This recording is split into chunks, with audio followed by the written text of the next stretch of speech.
the 27th of May. A very good morning and welcome to the News First Brief. I'm Ramesh Irugal Bandara. Here are your headlines this morning. President Sirisena arrives in Japan for the G7 summit. Former senior DIG Anru Senanayake remanded till the 9th of June. And NBRO warns of landslides despite a reduction in rainfall. The G7 summit, the gathering of the world's most powerful industrialized nations, is taking place in Japan this year. Our very own President Maithripala Sirisena arrived in Nagoya, Japan yesterday to attend the G7 summit. The president was received at the airport by Japanese Minister of State for Foreign Affairs Yoji Muto, Governor of Aichi Prefecture Hideaki Umura, and Ambassador Dhammika Ganganath Dissanayake. A traditional Sri Lankan welcome was accorded to the president at the hotel which is hosting the Sri Lankan president.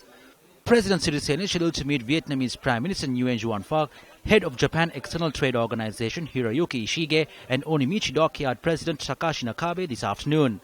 A communique issued by the Presidential Media Division says that bilateral talks aimed at obtaining a number of economic benefits to the country will be held on the sidelines of the G7 summit. Former senior DIG Anru Senanayake, who was arrested and then remanded in connection to the death of late rugby player Wasim Tajuddin, was once again remanded till the 9th of June. When the case was taken up before Colombo Additional Magistrate Nishantha Piris today, former senior DIG Anura Senanayake and former OIC of the Narahenpita Police Crimes Division Sumit Pereira, who were remanded of their alleged role in the concealing of evidence over the killing of rugby player Wasim Tajuddin, were produced in court. The attorney at law appearing on behalf of the suspects informed court that there are attempts to unnecessarily remand suspects and to record whatever statements that officials desire.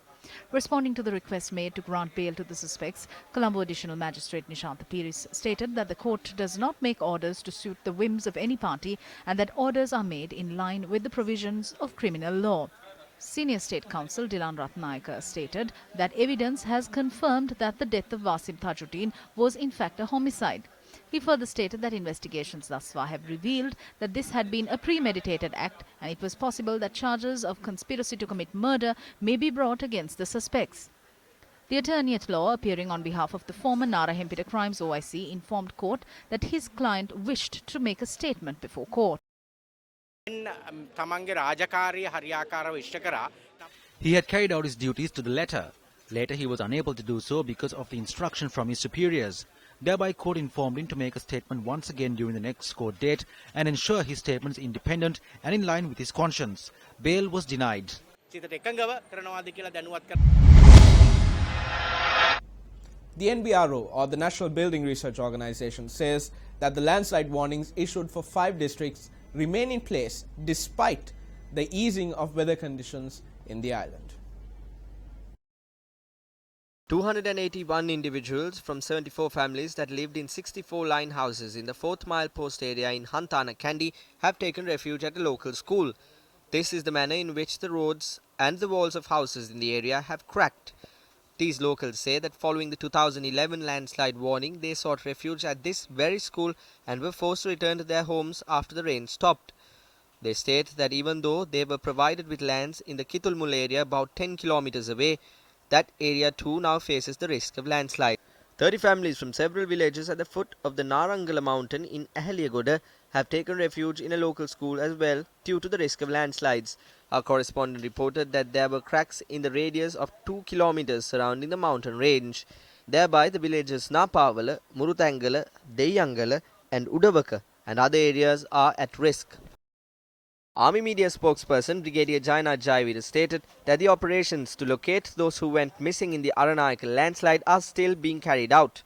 He added that limbs and body parts are discovered today as well.